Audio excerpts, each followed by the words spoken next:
Shalom et bonjour à tous et à toutes dans la francophonie et tous ceux qui nous écoutent autour de la francophonie at large, comme on dit ici au Québec. Je suis contente d'être avec vous ce matin. Nous continuons notre étude dans la Torah, la loi.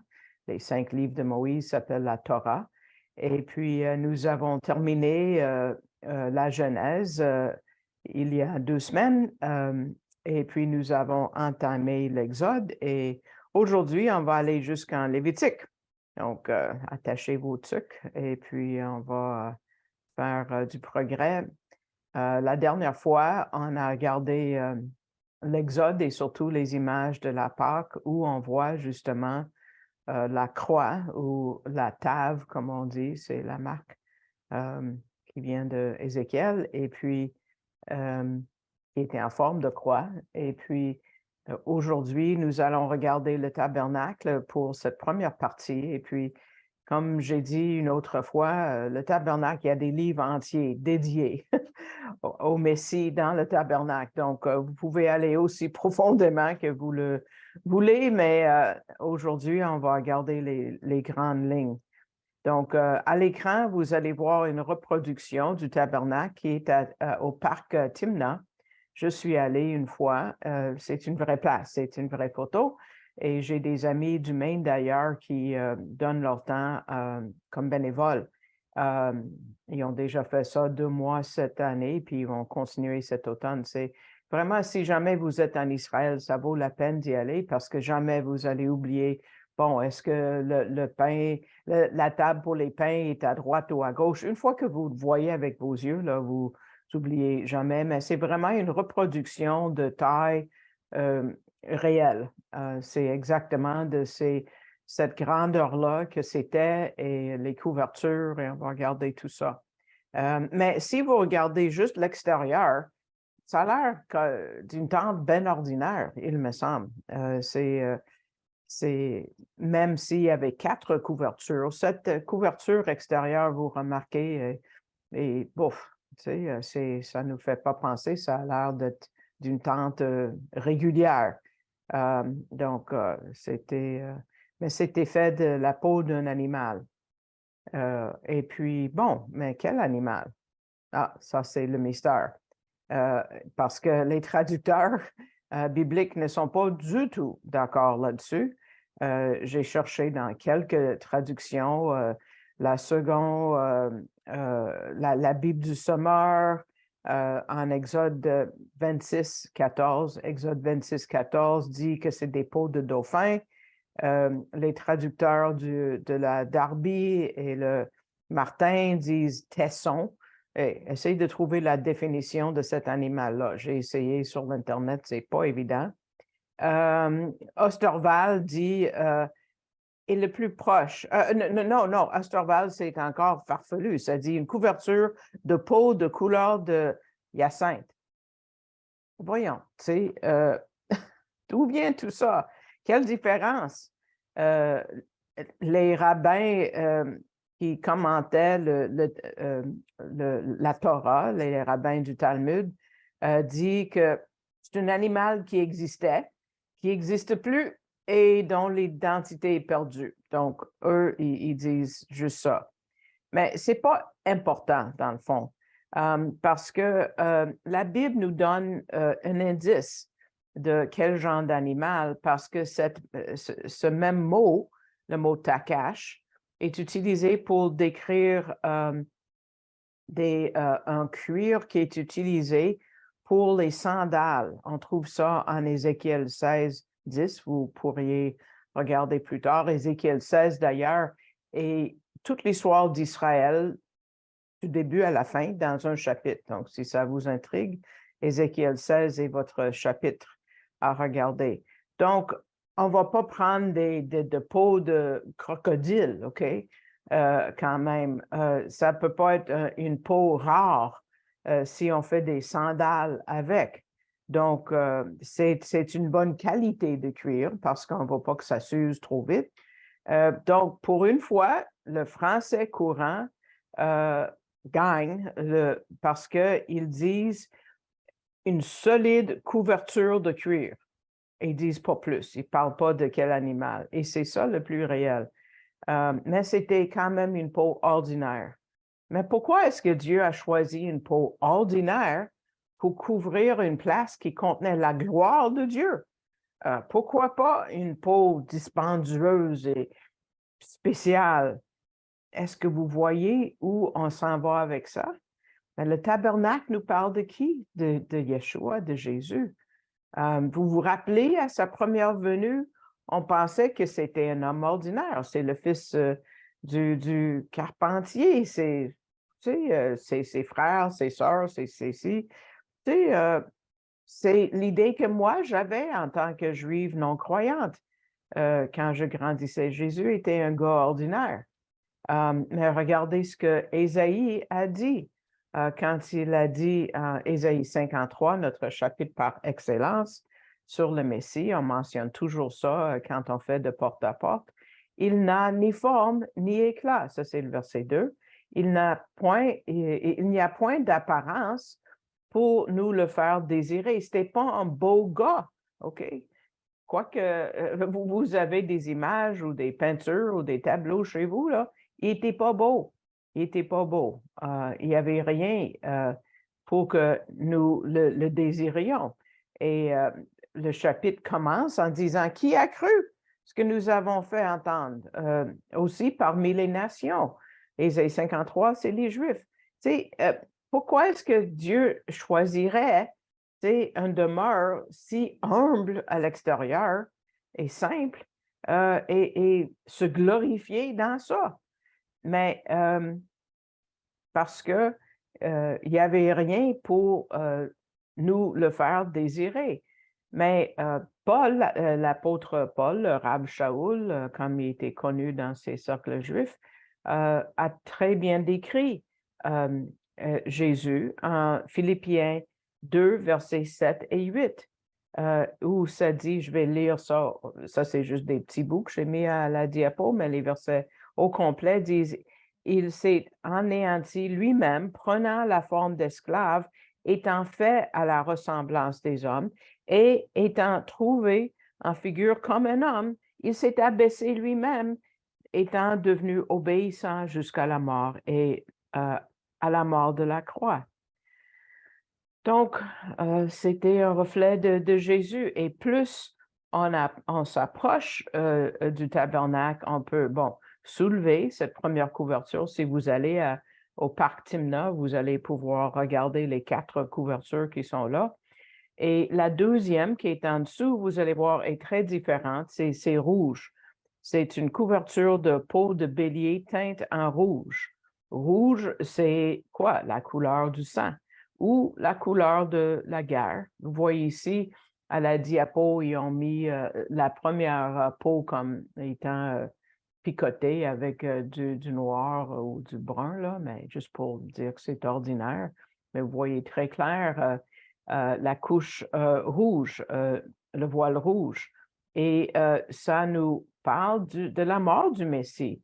Et aussi, quand on pense en bélier, on se rappelle l'Akéda, c'est-à-dire les événements de Genèse 22, quand Dieu a pourvu un bélier à la place d'Isaac pour le sacrifice que Dieu avait demandé à Abraham. Et en dessous, il y avait une couverture simple, encore de la peau de bélier, mais c'était pas teint. Vous voyez, c'est comme beige dans l'image. Et M. Gabizon a dit dans cette étude, il a dit, j'aime penser à la résurrection et à son voyage en Sheol d'ailleurs, quand il a pris les croyants qui étaient là et les a amenés au ciel. Mais à droite complètement, vous voyez comment cet artiste a eu une idée de la 4e couverture qui était visible vraiment uniquement de l'intérieur et c'était super beau. C'est fait d'un lin très dispendieux qui est brodé avec des chérubins et en bleu, en pourpre, écarlate. Et ça nous parle de la présence angélique. Et dans leur ministère, eux, ils adorent Dieu tout le temps. Donc, pour résumer, la première voile, on voit le ministère du Messie. La deuxième peau, vous voyez la mort du Messie par la peau qui est teinte rouge. La couverture qui est ordinaire, la résurrection. Et quatrièmement, l'ascension et la glorification dans la couverture super belle. Donc, on voit l'histoire à partir du rejet du Messie jusqu'à sa mort et sa glorification. Et les deux venues du Messie est vue dans d'autres aspects. Par exemple, il y a les voiles ont été suspendus sur les poteaux, si vous voulez, en bois, évidemment, recouverts d'or. Donc, le bois nous fait penser à son humanité. Et puis, l'or nous fait penser à sa royauté, sa divinité. Donc, ça parle de la première et la deuxième venue. Il vient pour mourir, mais il reviendra comme le roi des rois.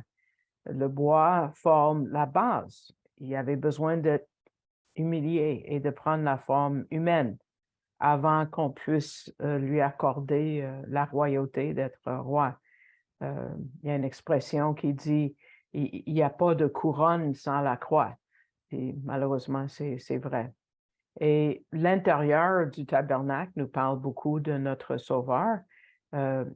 Vous allez peut-être chercher combien de portes, combien d'entrées il y a au tabernacle. Il n'y en a pas 2, 3, 7. Une porte pour les Juifs, une porte pour les musulmans, une porte pour les méthodistes, je ne sais pas là.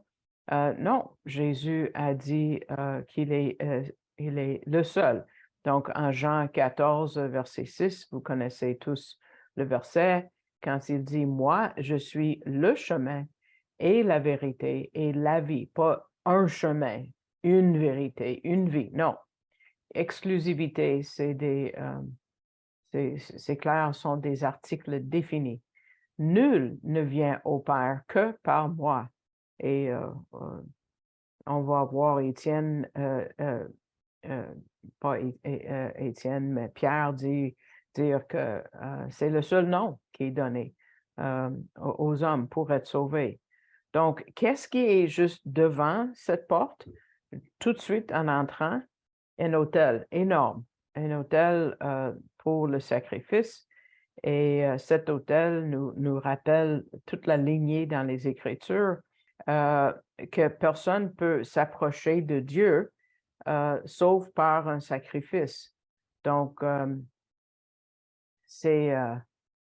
on voit à droite, c'est celui que Salomon avait fait quand il avait fait le temple, et puis à gauche, on voit quand le temple a été restauré, c'était comme ça. Mais quelle est la première chose que Dieu a fait quand Adam et Ève ont péché? On se rappelle depuis qu'on a commencé l'histoire de la rédemption. Il a tué quelques animaux ou un animal, quelques animaux, et il a pris leur peau et il a fait des couvertures, des vêtements pour Adam et Ève comme conséquence de leur péché. Quelque chose devait mourir. C'est ce que je dis aux Juifs quand je vais de porte à porte. Je dis, mon péché est tellement grave, quelque chose doit mourir pour payer mes péchés. Je ne me compare pas aux autres. Et c'est la première mort dans la Bible. C'est la première fois que le sang est tombé sur la terre. C'est quand Dieu a fait ces sacrifices-là. Mais c'était temporaire parce qu'on sait que le sang d'animal ne peut pas couvrir nos péchés, ne peut pas nous sauver même. C'était mis en place jusqu'à ce que le sacrifice final vienne. Comme on a en Ésaïe 53, un peu le verset d'après ce que je vous ai lu, il a été blessé, verset 5, pour nos transgressions. Il a été meurtri pour nos iniquités. Le châtiment de notre paix a été sur lui, et par ses meurtrissures, nous sommes guéris. Et ça, c'est spirituellement. Je n'entre pas dans les détails, mais ce n'est pas une guérison pour toutes les personnes sur la planète ou tous les croyants, non. On est guéri spirituellement. Donc, la première mort animale a été un précédent qui nous amène directement au Messie. Et entre le Jardin d'Éden et le sacrifice de Jésus, on a toute la gamme des sacrifices dans la loi mosaïque qui ont été surtout faits sur cet autel énorme de sacrifice. Et Dieu a mis un précédent dans le verset qui résume le livre de Lévitique. Lévitique 17:11, c'est important d'apprendre ce verset-là. Parce que c'est l'élément clé de toute la loi de Moïse. Et on va le voir dans la deuxième partie tantôt ce matin. Verset 11 de Lévitique 17, gardez ça en tête. Car l'âme de la chair est dans le sang. Et moi, je vous l'ai donné sur l'autel pour faire, on va garder ce mot-là, propitiation pour vos âmes. Car c'est le sang qui fait encore propitiation pour l'âme. Donc, personne ne pouvait entrer dans la présence dans le tabernacle qu'on a vu tantôt sans être face à face avec cet autel énorme, cet autel de sacrifice, où on donnait des sacrifices quasiment sans fin. Le premier étant donné à 9 heures le matin, un agneau, et le dernier de la journée à 3 heures de l'après-midi, encore un agneau. Donc, ça nous montre la mort et la résurrection du Messie tout de suite en entrant au tabernacle. Et la présence de l'autel oblige l'individu qui veut s'approcher de Dieu au tabernacle, à la présence de Dieu, avec une question. Sous l'autorité de qui entrez-vous? Comment est-ce que vous avez le droit d'entrer là? Il faut passer par le sang, il faut passer par l'autel. Et donc, tout de suite, on est face à ça quand on entre au tabernacle. Donc, tous les animaux et tous les sacrifices, comme j'ai dit, donnent un aspect ou plus du Messie. Mais par exemple, l'agneau nous montre l'innocence du Messie. Il était de bonne volonté, il s'est offert lui-même d'aller à la mort. Le bœuf a montré sa patience et son obéissance à la mort, comme Jésus a obéi. Même la colombe et le pigeon ont montré comme son chagrin et son irréprochabilité. Il était sans péché. Et aussi, on a offert des offrandes de céréales. C'était une farine blanche. Encore, pourquoi blanche? Parce que c'était sans péché. C'est pour nous montrer l'aspect que le Messie devait être sans péché. Ensuite, on mélangeait la farine avec de l'huile. L'huile symbolise quoi? L'Esprit de Dieu. Donc, l'Esprit de Dieu a aussi souffert avec le Messie et on a ajouté de l'encens. En anglais, on dit frankincense, mais en français, c'est uniquement le mot encens. Et c'est un symbole de divinité qui a été ajouté à ces sacrifices de céréales. Mais tu ne pouvais jamais offrir une offrande de céréales sans tout seul. On le faisait toujours par-dessus quoi? Du sang. Le sang devait être présent pour chacun des sacrifices. Donc, le Messie est venu premièrement pour mourir. Beaucoup vont dire, ah, Jésus, c'était un prophète ou un grand enseignant ou docteur, comme Israël du premier siècle. Il voulait apprécier, écoutez bien, Israël à cette époque-là, et peut-être des fois aujourd'hui aussi, et même peut-être les gens d'autrefois aujourd'hui veulent bénéficier de la deuxième venue sans passer par la première venue. Ils veulent le salut sans le Messie. Mais les sacrifices nous disent que sans la mort du Messie, il n'y a rien. Il n'y a absolument rien. En passant après l'autel, vous allez voir, et ça c'est juste une dépiction, une idée du lavoir. Ça, c'est petit ici parce qu'en traversant 40 ans dans le désert, ils ne pouvaient pas faire ça énorme. Salomon a fait ça vraiment énorme. Mais il y avait un bassin avec de l'eau où les prêtres devaient se laver avant d'entrer dans la tente d'assignation à droite. Euh, Toujours. Donc, encore là, le lavoir est un symbole du fait que Jésus était sans péché, le Messie était pur et sans défaut. Comme ça, il a pu entrer le lieu saint de Dieu. Donc, on voit que le sacrifice du Messie qu'on a vu dans la Pâque la dernière fois et le fait qu'il est sans péché, on voit ça dans la fête du pain sans levain, euh, euh, pour avoir accès au trône de Dieu. Donc, qu'est-ce qu'il y avait dans le lieu saint? Donc, si on passe par cette seule porte unique, vous allez voir tout de suite une table à votre droite. Il y avait 12 pains dessus. Cette table a déjà été reconstruite et formée et prête pour le troisième temple à venir. Je l'ai vu à Jérusalem, vous pouvez le voir, à l'Institut du Temple d'ailleurs. Ils ont un beau, une tablette pour chaque pain, j'imagine.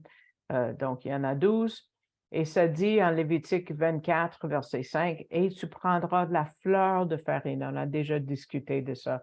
Ça veut dire une farine tellement fine, fine, fine et blanche. Et tu en cuiras 12 gâteaux. Et ces pains ont été changés aux 7 jours, mais il y en a 12 pour les 12 tribus. Et le pain, ça parle de quoi? Ça parle de la provision de Dieu. Et donc, si tu réussis à entrer par, l'autel de sacrifice, tu t'es lavé et tu entres, tu es assuré de la protection et de la provision de Dieu. Parce que la table avec les pains n'était pas à l'extérieur. C'était après l'autel, après se faire laver. Il faut être sanctifié en premier. Là, tu peux prendre le pain de Dieu. Comme Jésus dit en Matthieu 6, 33, il dit, cherchez premièrement le royaume de Dieu et sa justice, et toutes ces choses vous seront données par-dessus. Donc, si tu vois cet aspect matériel du pain, c'est parce que le pain était symbole de quoi? La parole de Dieu. Jésus a été tenté de transformer les pierres dans du pain après 40 jours sans manger. Mais il a dit, l'homme ne vivra pas de pain seulement, mais de chaque parole qui procède, qui sort de la bouche de Dieu. Donc, on a le salut, la sanctification et une meilleure connaissance de Dieu jusqu'à maintenant. Et face à cette table-là, à votre gauche, vous allez voir un chandelier à 7 branches. Et c'est la seule lumière qu'il y avait dans la tente. Il n'y avait pas de fenêtre, vous avez remarqué. Donc, c'était toujours allumé. Et c'est pour ça d'ailleurs que dans certaines églises, il y a une lumière qui est présente toujours. Et c'est la symbole, ça symbolise la présence de la gloire Shekinah, le Saint-Esprit. Donc, ça nous parle de sa présence et de notre service à Dieu. Et Aaron devait couper les mèches parce que c'était pas des chandelles, c'était l'huile. Donc, il fallait qu'il coupe. Donc, c'était un service qu'il rendait à Dieu chaque jour. Et puis, on voit que ça symbolise notre service, nous aussi, si on est rempli du Saint-Esprit. Donc, c'est fait pour ressembler à un amandier avec des fleurs d'amandier. Bon, les 7 branches comme j'ai ici, vous voyez, j'ai un chandelier à 7 branches. Et où est-ce qu'on a vu cette branche et où est-ce qu'on parle beaucoup des chandeliers? Ben, c'est dans le livre de l'Apocalypse. Pensez à ce que Jésus a dit en Apocalypse chapitre 2, verset 5 à l'église d'Éphèse. Il a dit, souviens-toi donc d'où tu es déchu et repens-toi et fais les premières œuvres. Autrement, je viens à toi et j'ôterai ta lampe de son lieu, à moins que tu ne te repentes. Donc, ça veut dire qu'ils étaient plus éligibles pour servir Dieu. Ils n'ont pas perdu leur salut, impossible. Le chandelier symbolise leur service. Donc, il fallait qu'ils retournent comme dans le lavoir dehors, pas à l'hôtel, mais comme au lavoir, pour être éligible pour servir. Parce qu'un croyant ne peut jamais perdre son salut, mais il peut être mis de côté sur une tablette, si vous voulez. Un peu comme mon chandelier. Mais j'espère que ça ne symbolise pas moi. Mais Jésus ne peut pas se servir de nous, il ne va pas se servir de nous si on n'est pas en obéissance à lui. Donc, à droite, on a la table avec les pains. Et à gauche, on a le chandelier. Mais tout droit, devant la personne, on voit l'autel d'encens. Comme nous voyons le grand prêtre là, avec sa robe et nous voyons l'autel. Encore là, c'est fait en bois, recouvert d'or et avec le voile est derrière. Donc, si vous pensez à Zacharie, le papa de Jean le Baptiste, il était responsable d'allumer l'autel d'encens, l'autel, en même temps que le chandelier à gauche.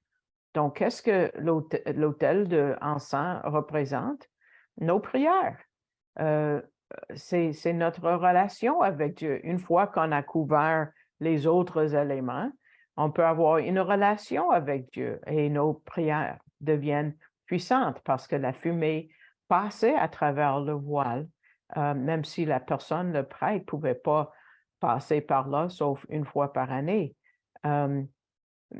Flavius Joseph, l'historien du 1er siècle, nous dit que ce voile était tellement épais que c'était 60 pieds par 30 pieds et 4 pouces d'épais. Donc, évidemment, ça, c'était la façon qu'on avait reconstruit. C'est le deuxième temple. Et c'est le voile qui sépare le lieu très saint, qui est l'autre côté de ce voile. Et qu'est-ce qu'il y a à l'autre côté? Mais ça représente la présence de Dieu. Et personne ne pouvait entrer, sauf ce grand prêtre, une fois par année, au jour de l'expiation, le Yom Kippour. Donc, vous voyez à quel point votre accès à Dieu était limité. Qu'est-ce qui limitait? Nos péchés. C'était ça la limitation. Qu'est-ce qui est arrivé quand le Messie est mort sur la table, sur la croix? Ce voile a été déchiré du haut en bas, donc par Dieu lui-même. Donc, le salut vient uniquement de Dieu. Donc, vous voyez que l'étude du tabernacle de Dieu a cet effet de nous amener jusqu'à la présence du Messie. Ça nous amène de plus en plus près à notre Messie. Donc, j'espère que vous avez aimé, mais comme j'ai dit, il y a énormément de ressources sur le tabernacle. Nous avons un manuscrit dans les ministères Ariel qui pourrait vous en parler davantage. Donc, c'est la fin de la première partie de l'étude pour ce matin. Je vous remercie tous pour vous qui me soutenez par vos prières, un peu par ces prières comme de l'encens qui entre dans la présence de Dieu. Merci pour vos prières, pour votre soutien. Merci pour votre soutien dans les finances. Vous pouvez le faire. En passant, si vous aimez l'étude, faites un pouce vers le haut pour augmenter la visibilité de notre site YouTube. Et puis aussi, vous pouvez vous souscrire pour recevoir un avis chaque fois qu'il y a une nouvelle vidéo a été éditée, qui est téléchargée.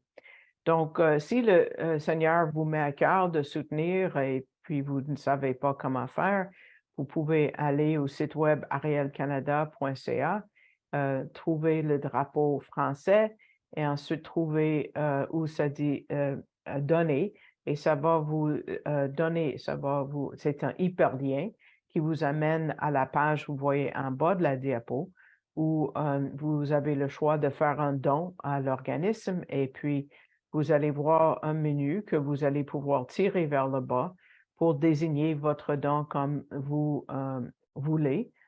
Si vous faites un don par carte de crédit, vous pouvez choisir mon nom à ce moment-là. Donc, je vous remercie de votre attention et j'espère que ça vous a béni. Puis, restez à l'écoute ou allez écouter la deuxième partie. Shalom.